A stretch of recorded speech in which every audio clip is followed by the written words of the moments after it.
Hello everyone, जय हिंद। आज है 22 दिसंबर और हम लोग पढ़ने वाले हैं 22 दिसंबर से बनने वाले करंट अफेयर्स के महत्वपूर्ण क्वेश्चन। तो चलिए शुरू करते हैं। पहला क्वेश्चन है, भारत की सबसे तेज सौर इलेक्ट्रॉनिक नाव का अनावरण किया गया है, इसका क्या नाम है? तो इसका राइट आंसर इसका वाराकुंडा नाम है। डिटेल देख लेते हैं। तो यह एक अत्याधुनिक नाव है और इसको जो है तो माजागोन डॉक सी बिल्डर्स और नेवर ने संयुक्त रूप से विकसित किया है। कंपनियों के नाम है, इन्होंने विकसित किया है। और बाराकुंडा का नाम जो है तो तेज लंबी मछली के नाम पर रखा गया है, यानी बाराकुंडा नाम की मछली है उसके नाम पे रखा गया है ऐसा। बाराकुंडा अधिकतम 12 समुद्री मील की गति से पानी में चल सकता है। एक बार चार्ज करने पर इसकी चलने की क्षमता 7 घंटे है। यानी मछली की किस्म होती है वाराकुंडा नाम की और उसी के नाम पे रखा गया है इस नाव का नाम। चलिए अगला क्वेश्चन देख लेते हैं। हाल ही में किस देश में चक्रवात जैस्पर से हजारों लोग प्रभावित हुए हैं? तो इसका राइट आंसर है ऑस्ट्रेलिया। कहाँ ये चक्रवात आया है? तो ये आया है ऑस्ट्रेलिया में। यदि हम ऑस्ट्रेलिया की डिटेल की बात करें तो ऑस्ट्रेलिया की राजधानी है कैनबरा। ऑस्ट्रेलिया की राजधानी है कैनबरा।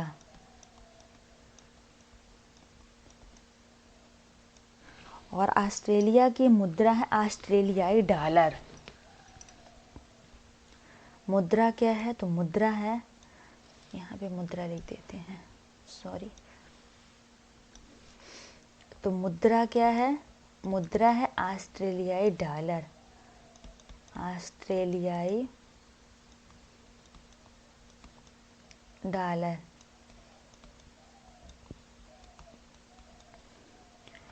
और जो ऑस्ट्रेलिया के पीएम हैं, प्रधानमंत्री, तो प्रधानमंत्री हैं एंथोनी अल्बानीज। एंथोनी, पीएम का मतलब होता है प्रधानमंत्री, आप सब नोट करिएगा। अंग्रेजी में प्राइम मिनिस्टर कहते हैं, हमने संक्षिप्त में लिख दिया है एंथोनी अल्बानीज।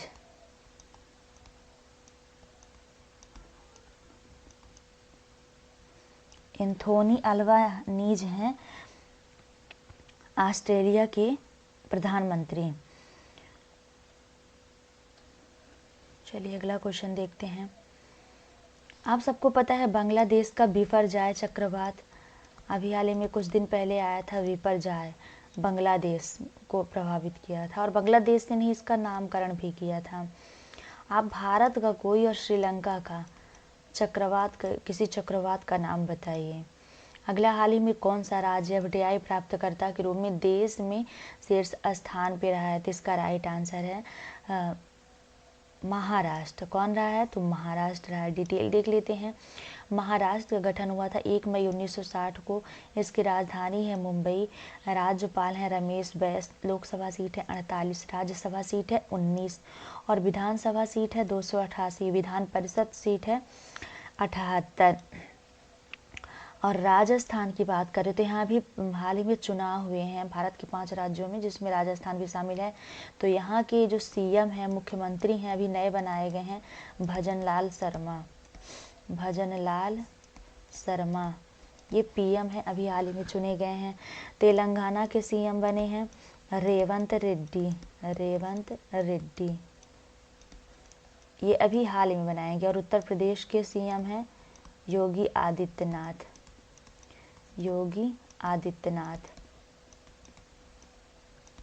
वहाँ पर हमने राज्यपाल बस बताया, मुख्यमंत्री नहीं बताया। तो महाराष्ट्र के सीएम हैं एकनाथ शिंदे। एकनाथ शिंदे। अगला क्वेश्चन है, हाल ही में इंटरपोल ने मानव तस्करी के विरुद्ध कौन सा अभियान चलाया है? तो इसका राइट आंसर है ऑपरेशन स्टॉर्म मेकर्स। मेरा गांव मेरी धरोहर संस्कृति मंत्रालय की पहल है। किस मंत्रालय की? तो संस्कृति मंत्रालय की पहल है। मंत्रालय की पहल है। गजह कोथा अभियान असम में चलाया गया है और मानव और हाथी के संघर्ष को कम करने के लिए स्वच्छ भारत मिशन, ये भारत का राष्ट्रीय मिशन है, राष्ट्रीय मिशन है।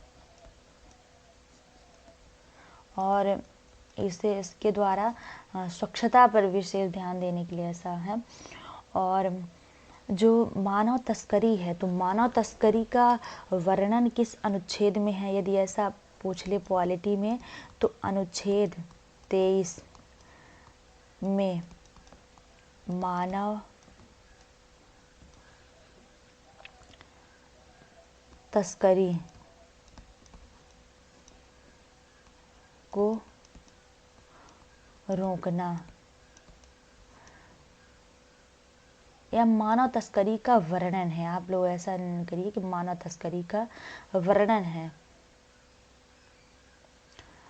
मानव तस्करी का वर्णन, सॉरी इसमें भी मानव तस्करी का वर्णन वही है कि मानव तस्करी नहीं होनी चाहिए, रोकना है, ऐसे ही नोट करिए।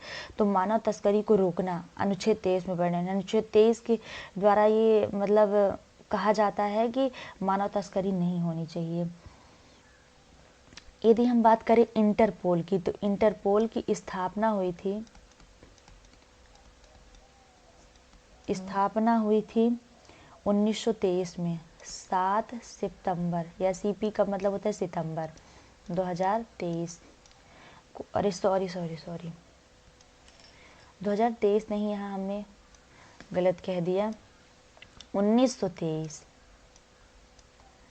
तो 7 सितंबर 1923 को इसकी स्थापना हुई थी और इसका मुख्यालय है वियना, ऑस्ट्रिया में। मुख्यालय है वियना, ऑस्ट्रिया में, इसका मुख्यालय है। अगला है, हाल ही में चर्चा में रहे ग्रीन बोआगे प्रोजेक्ट का संबंध किससे है? तो इसका राइट आंसर है, इसका संबंध है आईएमओ से। किससे है? तो आईएमओ से है। और इसको जो है तो 2019 में लॉन्च किया गया है। तो कब लॉन्च किया गया यदि पूछा जाए, लॉन्च तो 2019 में। इस प्रोजेक्ट को, जो ग्रीन बोआगे प्रोजेक्ट है 2050 के लिए, इसको लॉन्च किया गया था 2019 में। और किसके द्वारा लॉन्च किया गया, किसके द्वारा? ये संक्षिप्त नोट्स हैं, आप लोग इसी फ्रेम में बनाया करिए। तो किसके द्वारा लॉन्च किया गया है? लॉन्च किया गया है नॉर्वे सरकार। हिंदी में लिख दूं क्या? नॉर्वे, ऐसा नॉर्वे देश है, आप सबको पता है। तो नॉर्वे सरकार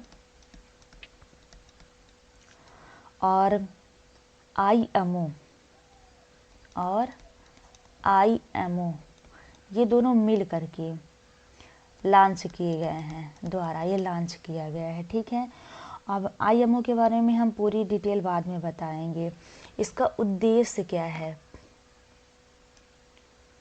ये लॉन्च किया गया है, तो इसका उद्देश्य क्या है? उद्देश्य देख लें कि इसका उद्देश्य क्या है, किस उद्देश्य के लिए लॉन्च किया गया है। तो उद्देश्य है शिपिंग, यानी जहाज, शिप मीन्स होता है शिपिंग, जो जहाज उद्योग को कम कार्बन भविष्य की ओर बदलने का प्रयास है ना। तो क्या है? शिपिंग, यानी इसको जहाज, शिप मीन्स जहाज होता है, तो जहाज के लिए कि कम कार्बन, इसके उद्योग में कम कार्बन की उत्पत्ति हो। तो उद्योग को कम कार्बन भविष्य की ओर बदलने का प्रयास, यानी कार्बन उत्सर्जन को रोकना है। इसका वैसे क्या है कि कार्बन उत्सर्जन को रोकना है हमें, है ना। इस उद्देश्य है कि शिपिंग यानी जहाज उद्योग को कम कार्बन भविष्य की ओर बदलने का प्रयास करना, यानी भविष्य में कम कार्बन का उत्सर्जन हो, ऐसा कहा जा रहा है। और 2050 तक वार्षिक ग्रीन हाउस गैस उत्सर्जन को कम से कम 50% कम करना है। और एक इसका और लक्ष्य है, मतलब उसी लक्ष्य में ऐड है, तो वो है कि 2050 तक 50% ग्रीन हाउस गैस का उत्सर्जन कम करना है। तो कार्बन उत्सर्जन जब कम होगा तभी ग्रीन हाउस गैस उत्सर्जन कम होगा। तो ग्रीन हाउस गैस उत्सर्जन कम करना है। आप लोग कुछ इसी तरीके से नोट्स बनाइएगा, लेकिन वहाँ स्पेस होगा तो अच्छे से लिखते बनेगा। तो 2050 तक कुल वार्षिक ग्रीन हाउस गैस के उत्सर्जन को कम करना है। यदि हम बात करें IMO की, IMO क्या है? IMO, इसका पहले हम पूरा नाम देख लेते हैं कि इसका पूरा नाम क्या है। तो इसका पूरा नाम है इंटरनेशनल, लिखते हैं यहाँ, इंटरनेशनल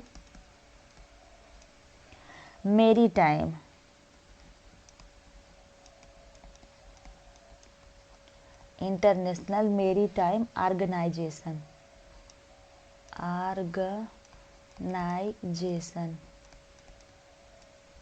ऐसा यहाँ स्पेस कम था, और संक्षिप्त में कहते हैं IMO। इसका मुख्यालय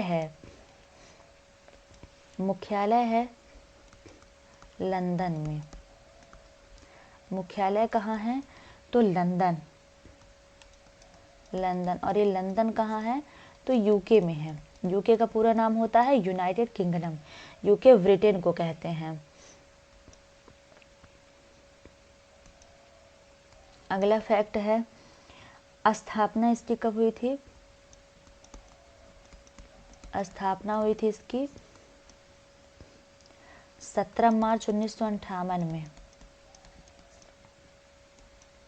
1958 में इसकी स्थापना हुई थी। और इसके महासचिव कौन हैं?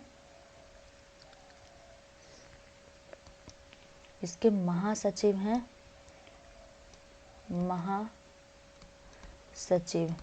या प्रमुख, तो इसके महासचिव हैं किटैक लिम। अगला क्वेश्चन देख लेते हैं। हाल ही में इंदिरा गांधी शांति पुरस्कार 2023 से किसे सम्मानित किया गया है? तो इसका राइट आंसर है ए और बी, यानी डेनियल बेरेनबोइम और अली अबू अब्बाद, इन दोनों को सम्मानित किया गया है।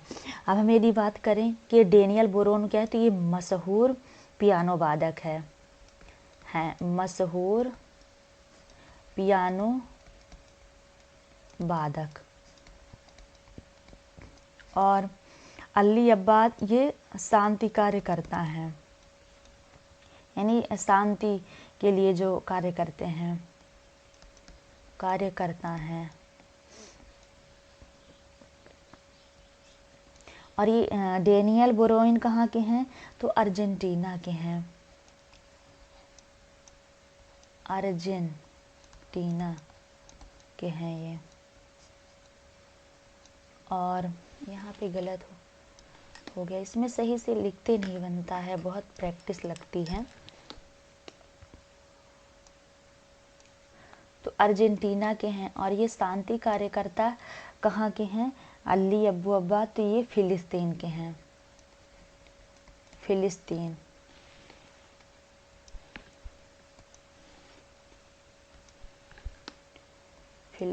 के हैं।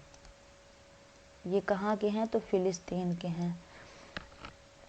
और इनको इजराइल हमास संघर्ष के अहिंसक समाधान की दिशा में उनके प्रयासों के लिए दिया गया है ना। यानी ये दोनों लोग अहिंसक का कार्य किए, यानी जहाँ हिंसा बढ़ रही थी तो उसको रोक रहे थे, ऐसा इसके लिए है, तो इसी के लिए दिया गया है इनको। यदि हम बात करें मोहम्मद शमी को, तो इनको अर्जुन अवार्ड 2023 से सम्मानित किया जाएगा, घोषणा हो गई है। अगला है, किस इस्लामिक देश के राष्ट्राध्यक्ष के निधन पर भारत ने राष्ट्रीय शोक घोषित करके तिरंगा आधा झुका दिया है? तो इसका राइट आंसर है कुवैत के राष्ट्राध्यक्ष। और कुवैत में 40 दिन का शोक मनाया गया, 40 दिन का शोक कुवैत के द्वारा किया गया है। और भारत सरकार ने, यदि हम बात करें भारत ने, तो भारत ने इसके सम्मान में केवल 17 दिसंबर को 17 दिसंबर 2023 को राष्ट्रीय शोक घोषित किया है। भारत ने केवल इतना किया है, लेकिन कुवैत में 40 दिन का शोक घोषित किया गया है। और भारत ने उनके सम्मान में 17 दिसंबर को राष्ट्रीय शोक घोषित किया है और तिरंगा आधा झुका दिया था। यदि हम बात करें कुवैत की, तो कुवैत की राजधानी क्या है? राजधानी है कुवैत सिटी, मुद्रा है कुवैत दीनार, और पड़ोसी देशों की तो बात करें तो सऊदी अरब समुद्री सीमा से लगते हैं सब, लेकिन इनको हमको लिखने की ज़रूरत नहीं है, हमने कह दिया। आप लोग नोट कर लीजिएगा कि इसकी राजधानी है कुवैत की कुवैत सिटी, और मुद्रा है कुवैत दीनार। अगला है, ओमान के सुल्तान का नाम बताएं जिन्होंने दिसंबर 2023 में भारत की राजकीय यात्रा पर हैं। तो इनका राइट आंसर है हैथम बिन तारिक। ये भारत की राजकीय यात्रा पर हैं। और ये जो बाइडेन है, ये अमेरिका के राष्ट्रपति हैं, अमेरिका के राष्ट्रपति हैं। और ये जो है तो 26 जनवरी को इनको अतिथि के रूप में, गेस्ट के रूप में बुलाया गया, आमंत्रित किया गया। क्रिस्टोफर लक्सन न्यूजीलैंड के राष्ट्रपति, न्यूजीलैंड के पीएम हैं, न्यूजीलैंड के पीएम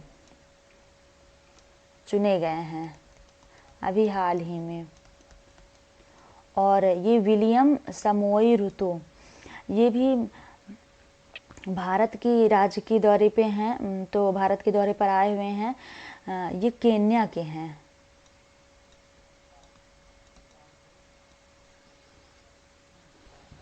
है ना। तो ये केन्या के राष्ट्रपति हैं, केन्या के राष्ट्रपति हैं जो कि दौरे पे आए हुए हैं। अगला है, प्रधानमंत्री नरेंद्र मोदी ने किस शहर में स्थित दुनिया के सबसे बड़े ऑफिस कॉम्प्लेक्स का उद्घाटन किया? तो इसका राइट आंसर है सूरत। सूरत कहाँ स्थित है? तो गुजरात में है। और गांव का नाम क्या है? तो गांव का नाम है खजोद गांव। खजोद गांव में इस बिल्डिंग को बनाया गया है, यानी सूरत के खजोद गांव में, सूरत शहर के। सांची जो है तो देश का पहला सौर शहर, देश का पहला सौर शहर सांची है। दिल्ली में दुनिया की सबसे बड़ी नटराज प्रतिमा, दुनिया की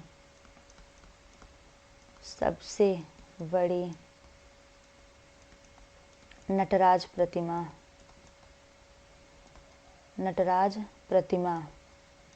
दिल्ली में स्थापित की गई है।